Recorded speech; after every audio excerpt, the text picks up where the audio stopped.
Trigger warning. This episode contains mentions of rape, murder, and suicide.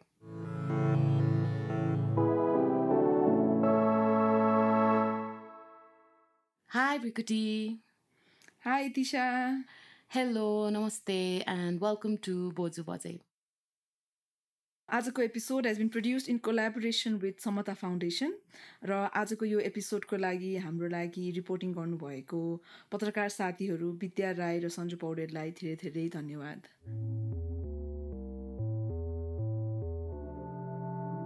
नेपालमा महिला तथा बालिकाहरूमाथि हुने हिंसा विशेष गरी यौन हिंसाका घटनाबारे दिनानुदिन समाचार आइ नै रहन्छ। सडक र सामाजिक सञ्जालमा यौन हिंसाबारे निकै बहस हुन्छ र पत्रिकाका पानाहरूमा आक्रोश पोखिन्छ। देशैभरि बलात्कारका घटनाहरू बढिरहँदा पत्र-पत्रिकामा यस्ता समाचारले स्थान पाउनु स्वाभाविकै हो। तर सञ्चार माध्यमहरूले यस्ता घटनाहरूलाई कसरी कभर गर्छन् र अझ महत्त्वपूर्ण कुरा चाहिँ बलात्कारमा परेका मध्ये कसको स्टोरीले कस्तो स्थान पाउँछ भन्ने कुरा हो। तर अनफोर्चुनेटली अहिलेसम्मको हामीले गरेको मिडिया म्यापिङ, मिडिया मोनिटरिङ होस्, रिसर्च होस् जसले न्युज स्टोरिजहरूको फ्रेमिङहरूलाई हेर्छ, त्यसको चाहिँ इनडेप्थ एनालिसिस चाहिँ अहिलेसम्म आएको छैन जस्तो लाग्छ। There isn't enough research on reporting, framing and media mapping, especially when it comes to reporting on violence against Dalit women and girls. यो कुरा चाहिँ प्रहरीको तथ्याङ्क हेरेर पनि थाहा हुन्छ। जस्तो कि आर्थिक वर्ष 2077-78 मा देशभर 2500 भन्दा बढी बलात्कारका घटना दर्ता भएका थिए। पीडित मध्ये 402 जना दलित समुदायका महिला र बालिकाहरू थिए र यी 402 पीडितहरूको उमेर समूह हेर्दा चाहिँ 278 अर्थात् आधा भन्दा बढी 18 वर्ष मुनिका दलित बालिकाहरू थिए। मिडियामा यस्तो यौन हिंसाका कुराहरू आउँदा यसले केही न केही किसिमको ट्र्याक्सन पाउँदा, विशेष गरी यसमा यदि प्राथमिकताका साथ मिडियाले चाहिँ यसलाई लेख्नु भएको छ, कभर गर्नु भएको छ भने चाहिँ अलिकति पनि यो त्यो केसको इन्भेस्टिगेसन र यो लिगल प्रोसेसमा चाहिँ अलिकति प्रेसर चाहिँ बढ्ने रहेछ। जस्तो कि अङ्गिरा पासीको केस हेर्नुभयो भने रूपन्देहीमा फ्रम 2020 अरू केसहरू भन्दा यो केसले अलिकति बढी कभरेज पायो। जस्तो कि it got sustained media coverage for quite some time. Several news portals, newspapers published with a lot of priority, putting it on the front page. र केससँग लिङ्क भएको धेरै पाटोहरू पनि सबैको सामु आयो होइन, यो कन्सिस्टेन्ट रिपोर्टिङले गर्दा। र यही पाटोहरूलाई केलाउँदै हामीले यो एपिसोडमा चाहिँ दलित महिला र बालिकाहरूमा भएको हिंसा र त्यो सँगसँगै यो जुन न्यायको लडाइँमा आउने बाधा अडचनहरू हुन्छन् त्यसलाई चाहिँ हामीले केही हदसम्म चाहिँ एक्सप्लोर गर्न खोजेका छौँ।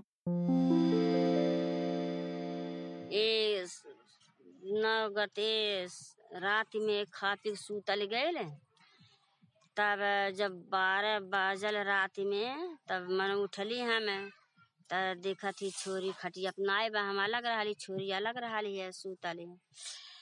तब अब हम अंधेरे अंधारा कहाँ जाए खोजे, तब टोला टाटी मन दीदी बहनी से कहली हमार छोरी ना आई बा, कहाँ हम जाए खोजे। तपाईले सुन्नुभएको आवाज शान्ति पासीको थियो। 2077 साल जेठ महिनामा उहाँकी छोरी अङ्गिरा पासी रूपन्देहीको देवदाहमा घर छेउमै मृत अवस्थामा भेटिएकी थिइन्। लगभग 1 महिना अगाडि कान्तिपुरको रिपोर्टर सञ्जु पौडेलजीले अङ्गिरा पासीकी आमा शान्ति पासीसँग कुराकानी गरेकी थिइन्। शान्ति पासीको अनुसार जेठ 9 गते मध्यराततिर उहाँको निन्द्रा टुट्यो। घरमा हेर्दा अङ्गिरालाई पाइनन्। उनी अत्तालिन्। त्यस्तो अन्धकारमा छोरीलाई कसरी एक्लै खोज्ने होला भनेर उनले छिमेकीहरूलाई गुहारिन्। Reminder: Angira Pasi was a 13-year-old, a minor, nabalik. Angira Pasi was handed over to Birendra Bhar, who was 25 at that time. He had raped her. Her death was suspicious, not a clear case of suicide as the police had initially suggested. अनि यो सबै भइसकेपछि पनि अङ्गिरा पासी मृत अवस्थामा फेला परेपछि पनि अङ्गिराको परिवार र त्यहाँका स्थानीय अधिकार कर्मीहरूले जुन हिसाबले केसलाई फाइल गर्ने उहाँहरूले पुलिसकोमा जानु भएको थियो त्यसपछि पनि लगभग 4-5 दिनपछि मात्रै त्यो घटनालाई चाहिँ पुलिसले एउटा प्रपर एफआईआर को रूपमा चाहिँ त्यसलाई चाहिँ दर्ता गर्यो। सो यो एफआइआर दर्ता गर्न पुलिस हिचकिचाउने अलिकति ढिला गरिदिने अङ्गिरा पासीको केसमा मात्रै युनिक होइन, यस्तो भइ नै राख्छ। तर किन चाहिँ हुन्छ यस्तो होइन? किन पुलिसले इमिडिएटली प्रम्प्ट रूपमा एफआइआर दर्ता गर्दैन, स्पेसली रेप जस्तो भाइलेन्ट क्राइममा होइन? अनि स्पेसली यो जुन यो सुरु केस दर्ता हुनु अघि नै यो सेटलमेन्ट गर्नुपर्छ अथवा मेल मिलापको प्रक्रियातिर चाहिँ सबैजना छिटो अगाडि बढ्ने, तर त्यो जुन न्यायिक यो के भन्छ प्रोसेस त्यो यो न्यायिक प्रोसेसमा चाहिँ अगाडि बढ्न किन मान्दैनन् भन्ने बारेमा चाहिँ विद्या राईले अधिवक्ता कुञ्जनी परियारसँग कुरा गर्दा this is what Kunjani had said. मुलुकी अपराध संहिताले यसलाई परिभाषित गर्दाखेरि कुनै पनि महिलालाई निजको मन्जुरी बिना करणी गरेमा अथवा 18 वर्षभन्दा कम उमेरको बालिकाहरूलाई मन्जुरीमै करणी गरेमा पनि त्यसलाई जबरजस्ती करणी मानिनेछ भन्ने छ। र हाम्रो समाजमा अझै पनि जबरजस्ती करणी र यौन अपराधलाई चाहिँ महिलाहरूको इज्जतसँग बढी जोडिएको छ। तसर्थ अझै पनि प्रचलन के छ भने समाजमा चाहिँ यस्ता अपराधहरू भएको खण्डमा यस्ता अपराधहरूलाई समाजमै मिलाउन चाहने, यस्ता उजुरीहरू चाहिँ बाहिर नल्याउन चाहिँ बढी प्रेरित गर्ने गरिन्छ होइन। अब अझै यसमा चाहिँ दुई मुख्य अवधारणा अलिक बढी देखिन्छ। जस्तो एउटा अवधारणा चाहिँ के भन्दाखेरि यो अपराध गर्यो हो महिलामाथि यस्तो अपराध भएछ भनेर पनि हाम्रो समाजमा व्याख्या हुन्छ भने, अर्को भनेको चाहिँ अब यो उजुरी दियो भने त महिलालाई नै गाह्रो हुने हो, उसकै विवाह हुँदैन, उसले नै समाजमा भोलि क्वेसनहरू रेज हुन्छ, उसको फ्यामिलीले कसरी मुख देखाउने भनेर चाहिँ पीडितलाई नै ब्लेम गर्ने चाहिँ प्रचलन बढी छ होइन। त्यो कारणले गर्दाखेरि नै महिलाहरू एक्सेससम्म आउन सक्दैनन्। र अर्को भनेको हाम्रो जस्टिस सिस्टममा पनि अलिकति अप्ठ्यारो चुनौतीहरू छ क्या। हामी न्याय पाउनको लागि चाहिँ धेरै लामो समयसम्म लडाइँ लडिराख्नु पर्ने हुन्छ, छिटो छरितो हामीसँग न्याय प्रक्रिया छैन। र हाम्रो उजुरी भने हाम्रो लिगल सिस्टम भनेको चाहिँ क्रिमिनल जस्टिस सिस्टम छ, भिक्टिम जस्टिस सिस्टम छैन हामीसँग। भनेको अर्थ के भने पीडकलाई जेल हालेपछि चाहिँ हामीले चाहिँ न्याय दिएको महसुस हुन्छ भन्ने सोच्छौँ होइन। तर पीडितको जीवनमा त्यो अपराधले अथवा त्यो क्राइमले पारेको प्रभावलाई न्यूनीकरण गर्नको लागि हामी न क्षतिपूर्ति हामीसँग पर्याप्त मात्रामा छ, न उसको जीवनलाई पहिलाको जस्तै स्थानमा फर्काउने गरी उसलाई समाजमा स्वीकार गर्ने गरेर पुनर्स्थापना गर्ने खालको कार्यक्रम नै हामीसँग छ।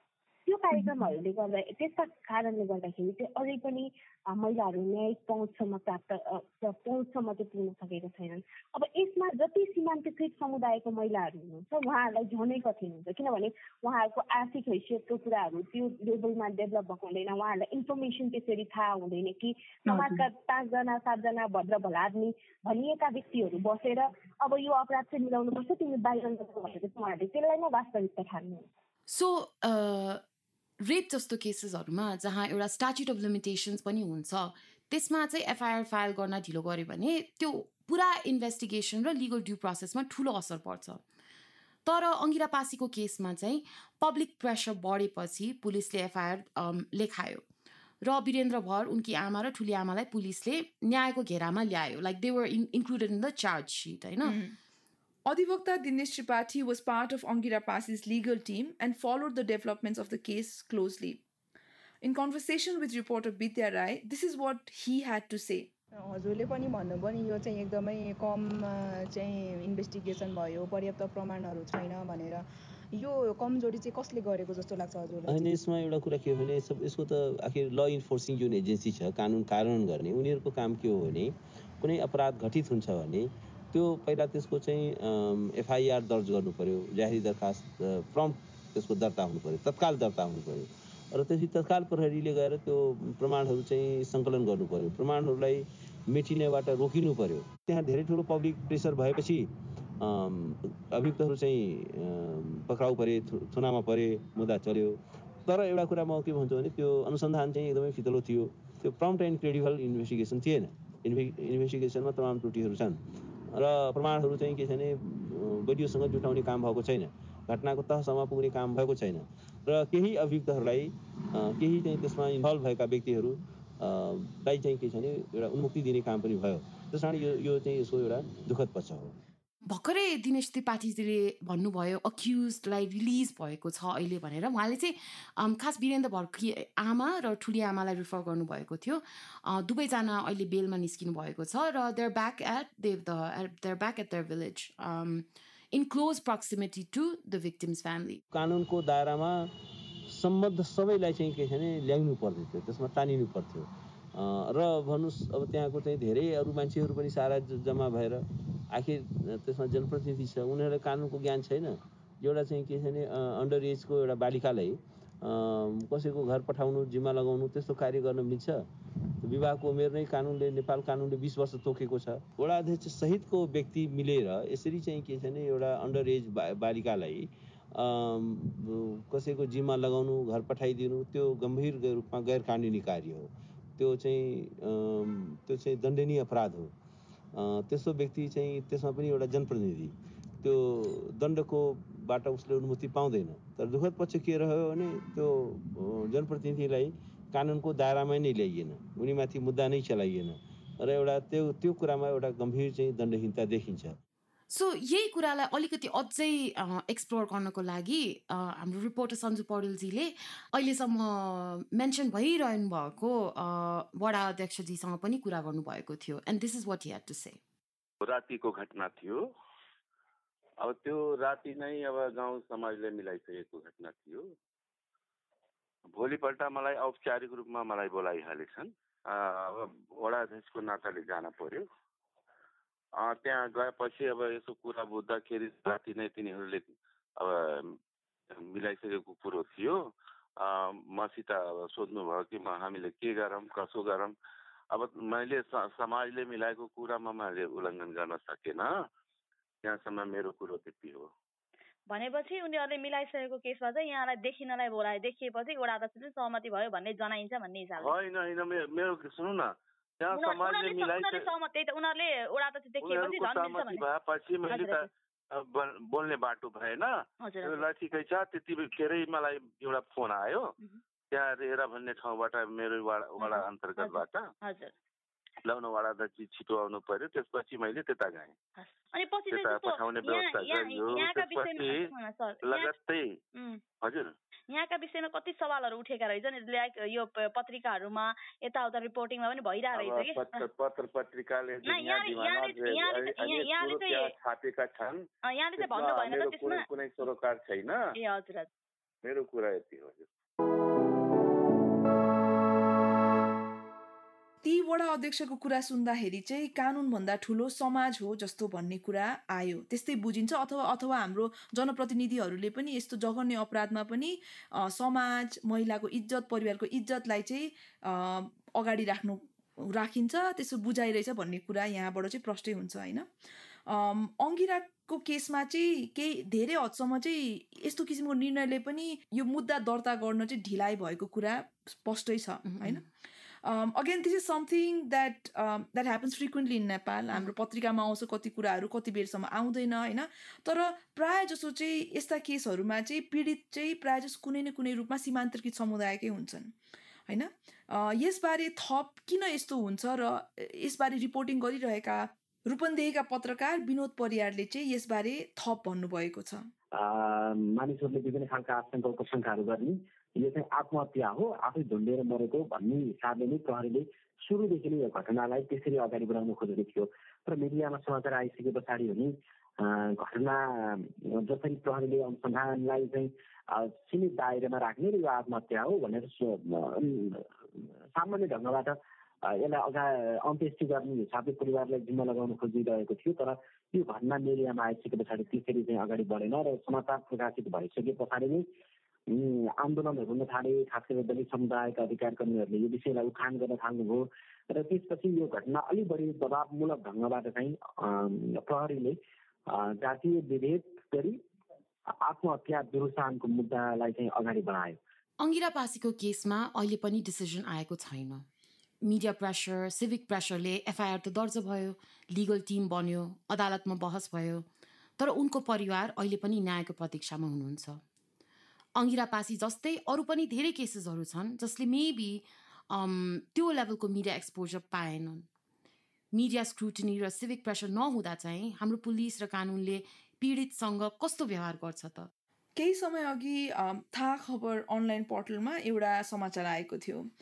यसमा चाहिँ मोरङ जिल्लामा एक दलित बालिकामाथि भएको यौन हिंसाको एउटा न्युज रिपोर्ट आएको थियो र त्यसमा प्रष्टै छ कसरी पीडितका परिवारहरू चाहिँ प्रहरी समक्ष जाँदाखेरि चाहिँ प्रहरीले उल्टै ती पीडितका परिवारलाई चाहिँ हप्काउने गरिन्छ। तपाईँको छोरी पाइयो, अब जिम्मा लगाउनुपर्छ अथवा उहाँलाई फर्काएर लानु भन्ने किसिमको कुराहरू आउँछ। र यो पर्टिकुलर केसमा चाहिँ मोरङ पथरी शनिश्चरेका 25 वर्षीय प्रकाश कार्कीले दमकको एक होटलमा बन्धक बनाएर 8 दिनसम्म बलात्कार गरेका थिए एक 15 वर्षीय दलित बालिकाको, होइन। त्यो स्टोरीको हामी एउटा सानो अंश मात्रै पढ्न चाहन्छौँ। त्यहाँका ती बालिकाकी भाउजूले भन्नुभएको कुरा, उहाँले के भन्नुहुन्छ भने बालिकाका परिवारले केटा विरुद्ध कानुनी उपचार खोज्ने भन्दै प्रहरीसँग सल्लाह मागे, तर प्रहरीले उल्टै गाली गरेको बालिकाकी भाउजूले बताइन्। I'm quoting the Bauju's bite as it was in थाहा खबर. She says, हामीले कानुनी बाटो अपनाउँछौँ भन्दा पुलिसले खुरुक्क केटाकेटी जिम्मा लिएर जानु भन्दै हप्काए। हामीले त्यसै लादिन भन्दा तिमीहरू सबैलाई यही थुन्छौँ भन्दै हप्काए। हाम्रो केही नलागेपछि बिहीबार जिम्मा लिएर घर गयौँ। यस्तो स्टोरिजहरूमा परिवार, पुलिस, समाज, लोकल रिप्रेजेन्टेटिभ्सले पीडितलाई पीडकको जिम्मा लगाउने क्रम नयाँ होइन।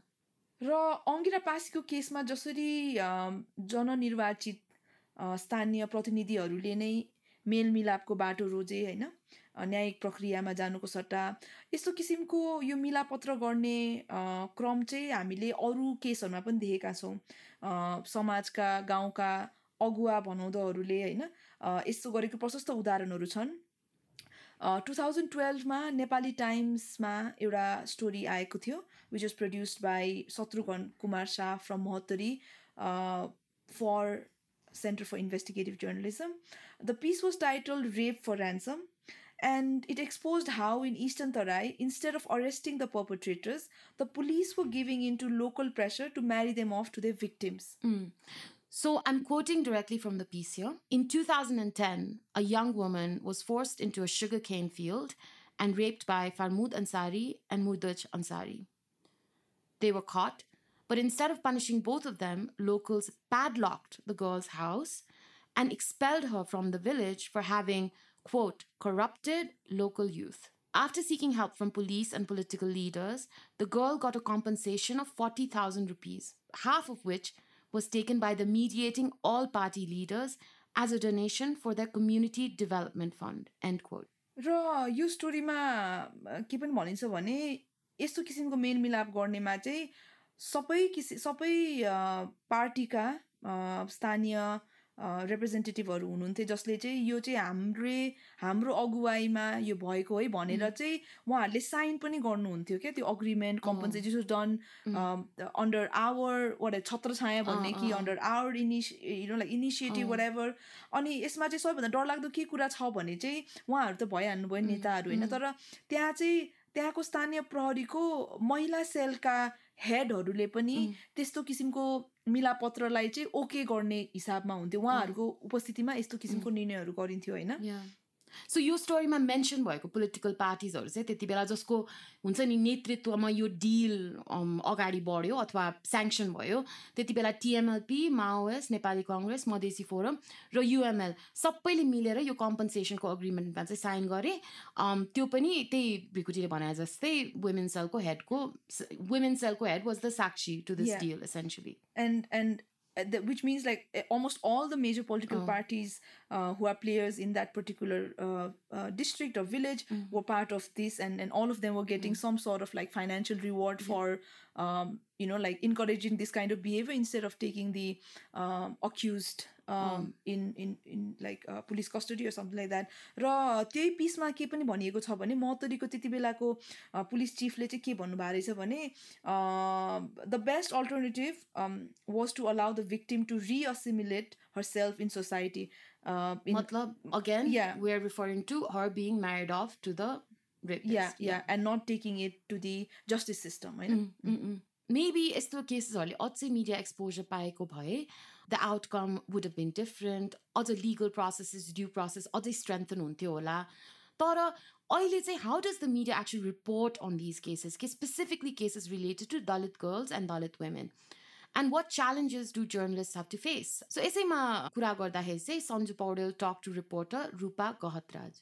किनभने यस्ता कुराहरूलाई त्यति यो हिसाबमा पनि चाहिँ अलिकता चाहिँ हुने ठाने होइन भनौँ न अलिकता चाहिँ यो माथिल्लो वर्गमा चाहिँ यस्तो खालको कुराहरू भयो भने छिटो बाहिर आउने या खोज तलास हुने बढी रिपोर्टिङ हुनुहुन्छ भने अलिक विभिन्न समुदायहरूमा होइन अनि रेपका केसहरू त धेरै हुन्छ नि तर रेपको केसहरू पनि हामी चाहिँ अलिकता विभिन्न समुदायहरूमा भएको केसहरूमा चाहिँ बढी जस्तो चाहिँ दखल त्यति खालको रिपोर्टिङ चाहिँ बाहिर आएको देखिँदैन चाहिँ मलाई चाहिँ त्यस्तो लाग्छ र अलिकता प्रहरी प्रशासनले पनि यस्ता कुराहरूलाई चाहिँ अब यसलाई अलिक सामान्य ढङ्गले चाहिँ प्रस्तुत हुने सामान्य ढङ्गले चाहिँ लिने त्यो खालको चाहिँ परिपाटी चाहिँ छ र हामीले पनि एउटा जर्नलिजम कोर्सले पनि चाहिँ अलि चाहिँ सामान्य तरिकाको बुझाइ हुने सामान्य तरिकाको रिपोर्टिङ चाहिँ बाहिर आइरहेको जस्तो चाहिँ मलाई लाग्छ समग्र एउटा हिंसाको रिपोर्टिङ भयो भने अर्को चाहिँ यो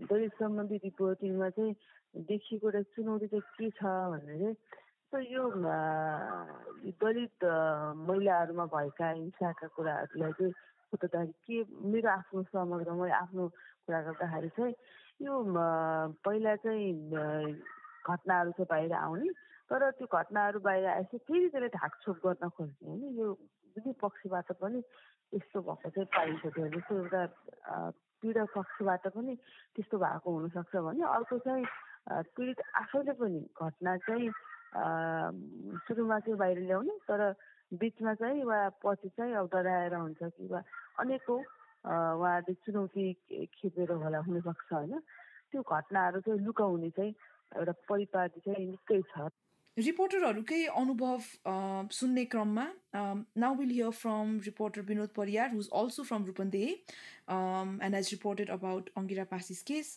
उहाँसँग पनि सञ्जुजीले कुराकानी गर्नुभएको थियो यस्ता खालको मुद्दाहरू उठाउँदाखेरिमा मिडियाहरूमा पनि सबैले चाहिँ यस्ता खालका मुद्दाहरूलाई प्राथमिकता नदिने वा यो दलित महिलाको विषय हो भन्ने बित्तिकै दलित समुदाय लक्षित पत्रकारहरूले मात्रै उठाउनुपर्छ भन्ने खालको कतिपय पत्रकारहरू मात्रै भएको पनि देखिन्छ त्यति अन्य मिडियामा नउठेका होइनन् जस्तो कान्तिपुरमै पनि उठेको छ तर जति मात्रामा यहाँका स्थानीय पत्र पत्रिकाहरू वा रेडियोहरू वा टेलिभिजनहरूले जति यो विषयलाई अलिक प्राथमिकता दिनुपर्ने थियो यस्ता विषयहरूमा हामी काहीँ न काहीँ मिडियाहरू पनि चुकेको जस्तो वा हामी चाहिँ कहाँ कहाँ भुलेको जस्तो चाहिँ त्यो देखिन्छ तर यदि मिडियाले त्यसरी यो केसलाई त्यति एक्सटेन्सिभली कभर नगरेको भए चाहिँ सायद अङ्गिरा पासीको केसलाई पनि यो चाहिँ आत्महत्या मात्रै हो भनेर चाहिँ त्यत्तिकै चाहिँ यसलाई चाहिँ त्यसरी नै दर्ता गरिएर त्यसलाई त्यो सायद त्यतिकैमा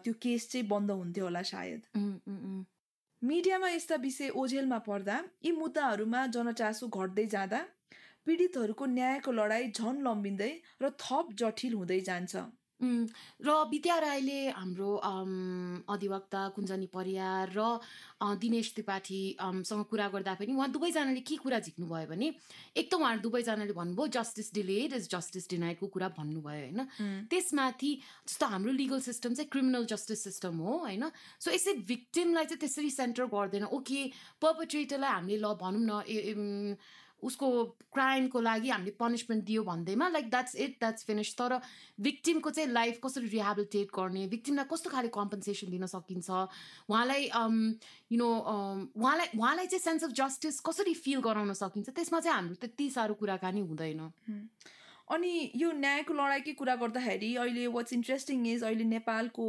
न्यायालयहरूमाथि उठिरहेको जुन यो नैतिक प्रश्न छ तपाईँहरू सबैले हेर्नुभयो नै रहेको होला सुप्रिम कोर्टमा जुन किसिमको अहिले यो भनौँ न लाइक लिटरल एकदम मुठभेडै भइरहेछ होइन र यसमा चाहिँ यो उठिरहेका नैतिक प्रश्न very important questions of ethics ethics conflict of interest among those who make decisions on hundreds and thousands of cases र विशेष गरी यो मुद्दा मामिलामा हुने अनेक थरीको चलखेलको विषयमा चाहिँ अहिले एक किसिमको जनचासो बढेको छ होइन र यस्ता किसिमको चलखेलहरूको कुरा गरिरहँदाखेरि चाहिँ यौन हिंसाका मुद्दाहरूमा पनि यस्तो किसिमको चलखेल चाहिँ प्रशस्तै रूपमा भइरहेको पाइन्छ, जसले गर्दाखेरि चाहिँ यो न्यायको लडाइँ झनै कठिन हुने, पीडितहरूलाई झनै झनै पीडा थप्ने उहाँहरूको काम भइरहेको हुन्छ।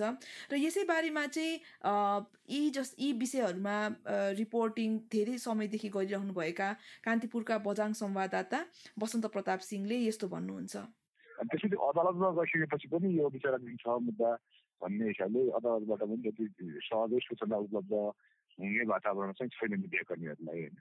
अब त्यसले गर्दाखेरि पनि अब अदालतमा अब प्रहरी कार्यालयमा भन्दा पनि अदालतमा बढी छलफल हुने होइन अवस्था चाहिँ छ। अब प्रहरीले चाहिँ सर्वस्वसहित जन्मगत दाबी गरेका मान्छेहरूलाई अदालतले कतिपय अवस्थामा धरोटीमा छोडिदिएको त्यस्तो होइन। अपराधीलाई भनौँ न उचित खालको कारवाही हुन्छ भने पीडितलाई राहत हुने अवस्था सिर्जना हुन्छ। यो सूचनाहरू सबै निकायले सूचना लुकाउने अनुसन्धानका नाममा गर्दाखेरि चाहिँ यो अपराधीले चाहिँ वास्तवमा पाउनुपर्ने जति सजाय पायो कि पाएन भनेर त्यो थाहा नपाउने अवस्था सिर्जना हुँदाखेरि चाहिँ यो विभिन्न ठाउँमा चाहिँ चल्फी गर्ने कुराहरू र अपराधीलाई गर्नको लागि प्रयास गर्ने कुराहरू भइरहेछन्। अब बढी सजाय माग दाबी गरिएका अभियुक्तहरूलाई अत्यन्तै नाम मात्रको सजाय गरेर छोडिदिने त्यस्तो प्रचलनहरू चाहिँ बढी अवस्था हो। यो सूचनाको अपारदर्शिता प्रवृत्तिले गर्दाखेरि चाहिँ यस्तो हुन्छ जस्तो लाग्छ मलाई।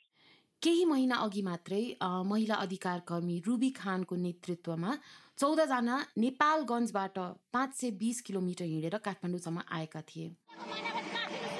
सुनिश्चित गरा सुनिश्चित गरा सुनिश्चित गर सुनिश्चित गर खबरदार खबरदार होशियार होशियार खबरदार खबरदार।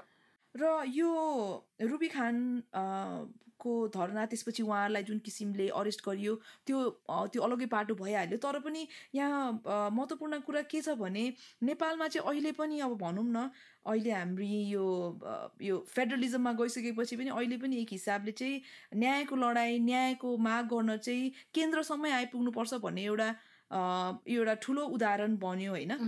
Which is quite an unfortunate case. किनभने हाम्रोमा चाहिँ अब चाहिँ चोक चोकमा सिंहदरबार पुग्यो भन्ने किसिमको हाम्रो कुराकानी छ र पुगेको पनि छ। तर somehow it seems that alone in itself is not enough when women especially from the marginalized communities from so far away have to still come to Kathmandu to have their voices get heard and be seen and have news stories or larger influential media pick up their concerns.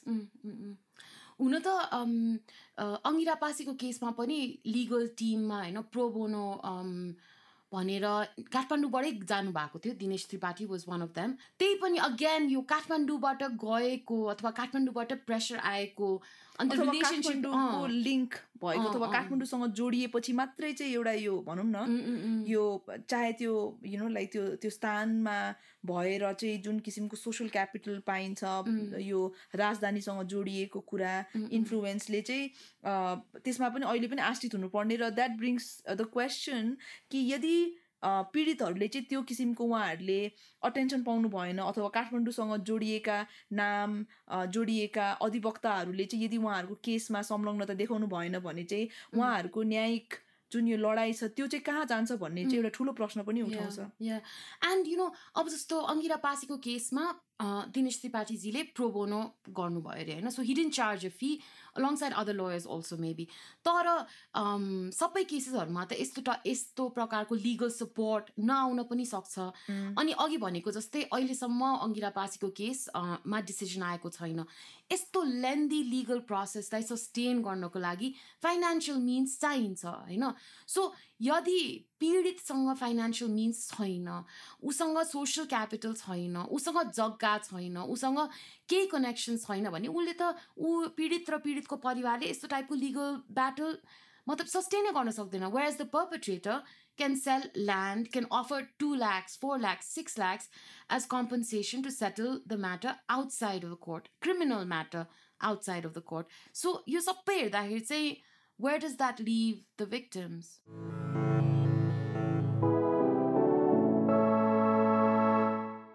Journalists Abha Lal and Peter Gill wrote a piece for The Record and The Wire. It was called Anatomy of a Police Investigation. It delved into the details of the death of 14-year-old Pramila Tharu. The similarities between Pramila Tharu and Angira Pasi's case are uncanny. The piece states, Pramila Tharu was found hanging from a tree in her own white and pink dupatta, fashioned as a noose around her neck. Angira Pasi was found in the same state, hanging from a tree in her own dupatta. Similar to Angira Pasi's case, the police tried to categorize Pramila's death as suicide, despite the circumstantial evidence that suggested otherwise.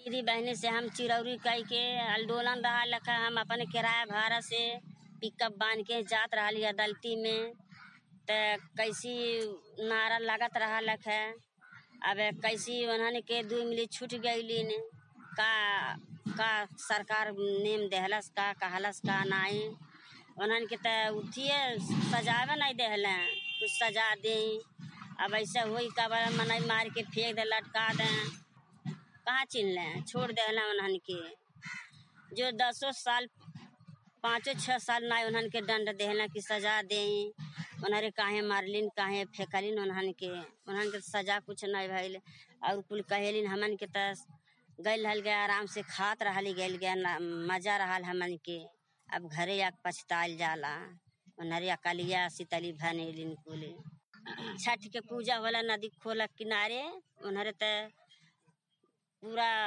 जैसा मेला लागल है छठ की पूजा कोई सा कुलिया गई अब सबके ऐसा पैर छुबत ऐसा पतिहारी से चली गई उन्हरे आखी से देखल गई हमन के तब से आके गाँव में कुल घूमेलिन खालिन गाड़ी देलिन कुल खनेलिन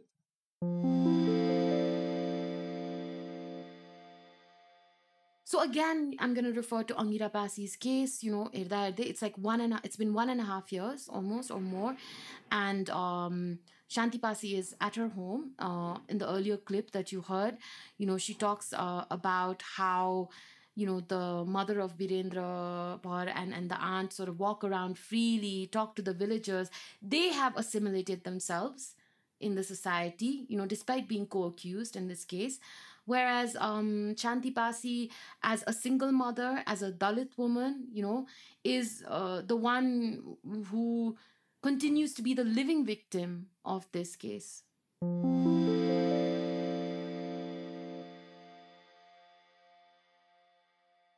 सो हामीले चाहिँ आज अङ्गिरा पासी शान्ति पासी र यो केसको बारेमा कुरा गरेर चाहिँ hopefully we been able to shed light on the larger structural issues that are in place which affects Dalit women and girls a lot more, especially in cases of sexual violence.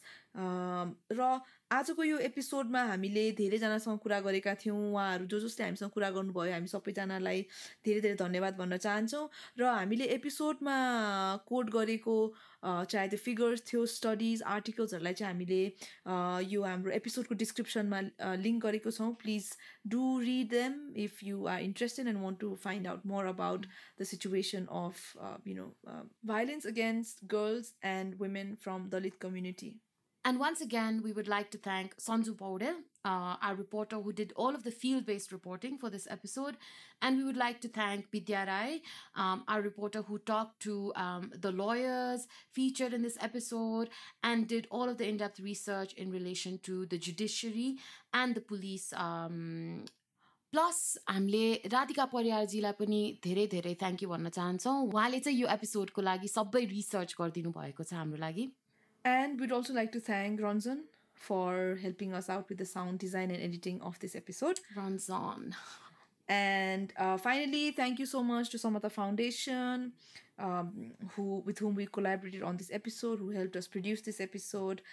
Thank you very much, and please do check out all the important work that Samata has been doing. And one more last thing is do follow Boju Bajai on all the social media platforms if you haven't already. We are on Facebook, Twitter, Instagram and YouTube, and also on Clubhouse, where nobody goes anymore.